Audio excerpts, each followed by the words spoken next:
ವರ್ಷದ ಮೊದಲ ಹಬ್ಬ ಮಕರ ಸಂಕ್ರಾಂತಿಯ ಶುಭಾಶಯಗಳನ್ನು ಕೋರ್ತಾ ಕೇವಲ 5 ವಸ್ತುಗಳನ್ನು ಬಳಸಿಕೊಂಡು ಈ ಒಂದು ಎಳ್ಳು ಬೆಲ್ಲವನ್ನು ಯಾವ ರೀತಿಯಾಗಿ 10 ರಿಂದ 15 ನಿಮಿಷದಲ್ಲಿ ಮಾಡೋದು ಅಂತ ತಿಳಿಸ್ಕೊಡ್ತಾ ಇದ್ದೀನಿ. ಮೊದಲನೇದಾಗಿ ನಾನಿಲ್ಲಿ ಅರ್ಧ ಕಪ್ನಷ್ಟು ಕೊಬ್ಬರಿಯನ್ನು ಮೇಲ್ಗಡೆ ಇರುವಂತಹ ಒಂದು ಬ್ರೌನ್ ಪಾರ್ಟ್ ಏನಿದೆ ಅದನ್ನೆಲ್ಲ ನಾವು ತುರಿದ್ಬಿಟ್ಟು ಈ ರೀತಿ ಸಣ್ಣದಾಗಿ ಕಟ್ ಮಾಡಿಕೊಂಡು ಕಡಿಮೆ ಉರಿಯಲ್ಲಿ 2 ರಿಂದ 3 ನಿಮಿಷಗಳ ಕಾಲ ಈ ರೀತಿ ಹುರ್ಕೊಳ್ಬೇಕು. ಯಾವುದೇ ರೀತಿ ಎಣ್ಣೆ ತುಪ್ಪ ಏನೂ ಅವಶ್ಯಕತೆ ಇಲ್ಲ. ಈ ರೀತಿ ನಾವು ಡ್ರೈ ರೋಸ್ಟನ್ನು ಮಾಡ್ಕೊಂಡಂತಹ ಕೊಬ್ಬರಿಯನ್ನು ಸ್ವಲ್ಪ ತಣ್ಣಗಾಗೋದಕ್ಕೆ ಒಂದು ಬೌಲ್ಗೆ ಹಾಕ್ಕೊಳ್ತಾ ಇದ್ದೀನಿ. ನೀವು ಬಿಸಿಲಲ್ಲಿ ಒಣಗಿಸೋ ಅವಶ್ಯಕತೆ ಇಲ್ಲ. ಇದನ್ನು 2-3 ದಿನ ಕಾಯುವಂಥ ಅವಶ್ಯಕತೆ ಇಲ್ಲ. ಇನ್ಸ್ಟೆಂಟಾಗಿ ಮಾಡ್ಕೊಳ್ಬೋದು. ಹಾಗೆ ನಾನಿಲ್ಲಿ ಅರ್ಧ ಕಪ್ನಷ್ಟು ಕಡಲೆ ಬೀಜವನ್ನು ತೆಗೆದುಕೊಂಡಿದ್ದೀನಿ. ಇದನ್ನು ಕೂಡ ಅಷ್ಟೇ ಲೋ ಫ್ಲೇಮ್ನಲ್ಲೇ ಈ ರೀತಿ ಹುರ್ಕೊಳ್ಬೇಕಾಗತ್ತೆ. ಕಡಲೆ ಬೀಜವನ್ನು ಯಾವಾಗಲೂ ನಾವು ಕಡಿಮೆ ಊರಿನಲ್ಲೇ ಹುರ್ಕೊಂಡ್ರೆ ಅದು ಚೆನ್ನಾಗಿ ಕ್ರಿಸ್ಪಿಯಾಗುತ್ತೆ. ಇದಕ್ಕೆ ಒಂದು 2 ರಿಂದ 3 ನಿಮಿಷಗಳ ಕಾಲ ಈ ರೀತಿ ರೋಸ್ಟ್ ಮಾಡ್ಕೊಳ್ಬೇಕು. ಬಣ್ಣ ಎಲ್ಲ ಚೇಂಜ್ ಆಗೋವರೆಗೂ ಇದನ್ನು ಫ್ರೈ ಮಾಡ್ಕೊಳ್ಳೋಣ. ಈಗೆಲ್ಲ ಬಣ್ಣ ಚೇಂಜ್ ಆದಾಗ ನಾವು ಈ ರೀತಿ ಒಂದು ಬೌಲ್ನ ತಗೊಂಡು ಈ ಥರ ಪ್ರೆಸ್ ಮಾಡಿದ್ರೆ ಈಸಿಯಾಗಿ ಸಿಪ್ಪೆ ಬಿಟ್ಬಿಡುತ್ತೆ. ನೋಡಿದ್ರಲ್ಲ ಎಷ್ಟು ಈಸಿಯಾಗಿ ಸಿಪ್ಪೆ ಎಲ್ಲ ಬಿಟ್ಬಿಡ್ತಾ ಇದೆ ಅಂತ.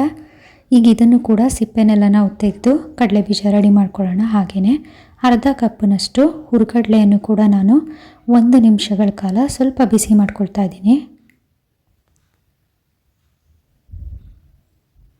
ಇದನ್ನೇನು ಹೆಚ್ಚು ಉರಿಯುವಂಥ ಅವಶ್ಯಕತೆ ಇಲ್ಲ. ಇದನ್ನು ಕೂಡ ನಾನು ಅದೇ ಬೌಲ್ಗೆ ಹಾಕ್ಕೊಳ್ತಾ ಇದ್ದೀನಿ. 1/3 ಕಪ್ಪಷ್ಟು ನಾನಿಲ್ಲಿ ಬಿಳಿ ಎಳ್ಳನ್ನು ಉಪಯೋಗಿಸ್ತಾ ಇದ್ದೀನಿ. ಎಳ್ಳನ್ನು ನಾವು ಕಡಿಮೆ ಊರಿನಲ್ಲೇ ಹುರ್ಕೊಳ್ಬೇಕಾಗತ್ತೆ. ಅದು ಸ್ವಲ್ಪ ಚಿಟಪಟ ಅಂತ ಸೌಂಡ್ ಬರ್ತಾ ಇರುತ್ತೆ ನೋಡಿ, ಸಿಡಿಯೋವರೆಗೂ ಇದನ್ನು ಹುರ್ಕೊಳ್ಬೇಕಾಗತ್ತೆ. ಬಣ್ಣ ಕೂಡ ಚೇಂಜ್ ಆಗಿ ಘಮ್ ಅಂತ ಸ್ಮೆಲ್ ಬರುತ್ತಲ್ಲ, ಅಲ್ಲಿವರೆಗೂ ಇದನ್ನು ಹುರ್ಕೊಂಡಷ್ಟು ಟೇಸ್ಟ್ ಚೆನ್ನಾಗಿ ಬರುತ್ತೆ. ಹಾಗೆಯೇ ಎಳ್ಳು ಬೆಲ್ಲ ಮಿಕ್ಸ್ ಮಾಡಿದಾಗ್ಲೂ ಕ್ರಿಸ್ಪಿನೆಸ್ ಉಳ್ಕೊಂಡಿರುತ್ತೆ. ಈಗ ಇದನ್ನು ನಾನು ಅದೇ ಬೌಲ್ಗೆ ಹಾಕ್ಕೊಳ್ತಾ ಇದ್ದೀನಿ. ಈಗ ಶೇಂಗಾನ ನಾನು ಸಿಪ್ಪೆ ತೆಗೆದಿಟ್ಕೊಂಡಿದ್ದೆ, ಅದನ್ನು ಕೂಡ ಇದಕ್ಕೆ ಮಿಕ್ಸ್ ಮಾಡಿಕೊಂಡು ಇದು ಕಂಪ್ಲೀಟಾಗಿ ತಣ್ಣಗಾಗೋದಕ್ಕೆ ಬಿಡಬೇಕು. ನಾನಿವಾಗ 4 ವಸ್ತುಗಳನ್ನ ಬಳಸಿದ್ದೀನಿ. ಕೊಬ್ಬರಿ, ಹುರ್ಗಡ್ಲೆ, ಕಡಲೆ ಬೀಜ ಹಾಗೆ ಎಳ್ಳು. ಇನ್ನು 5ನೇ ವಸ್ತು ಮುಖ್ಯವಾಗಿ ಬೆಲ್ಲ ಬೇಕಾಗತ್ತೆ. ಬೆಲ್ಲನೂ ಕೂಡ ನಾನು ಸಣ್ಣದಾಗಿ ಕಟ್ ಮಾಡಿ ಇಟ್ಕೊಂಡಿದ್ದೆ, ಅದನ್ನು ಈಗ ಸೇರಿಸ್ಕೊಳ್ತಾ ಇದ್ದೀನಿ. ಈಗ ಇದನ್ನೆಲ್ಲ ಒಂದು ಸರಿ ಮಿಕ್ಸ್ ಮಾಡಿಕೊಂಡು ನೀವು ದೇವರಿಗೆ ನೈವೇದ್ಯವನ್ನು ಇಡೋದ್ರಿಂದ ತುಂಬಾ ಈ ಒಂದು ಹಬ್ಬಕ್ಕೆ ಶ್ರೇಷ್ಠ ಅಂತಲೇ ಹೇಳ್ಬೋದು. ಎಳ್ಳು ಬೆಲ್ಲ ತಿಂದು ಒಳ್ಳೆ ಮಾತಾಡೋಣ. ಸೊ ಈ ಒಂದು ಹಬ್ಬವನ್ನು ಎಲ್ಲರೂ ಖುಷಿಯಾಗಿ ಆಚರಿಸಿ ಅಂತ ಹೇಳ್ತಾ ಈ ಒಂದು ವಿಡಿಯೋನ ಮುಗಿಸ್ತಾ ಇದ್ದೀನಿ. ವಿಡಿಯೋ ಇಷ್ಟ ಆದರೆ ಲೈಕ್ ಮಾಡೋದನ್ನು ಮರಿಬೇಡಿ. ಧನ್ಯವಾದಗಳು.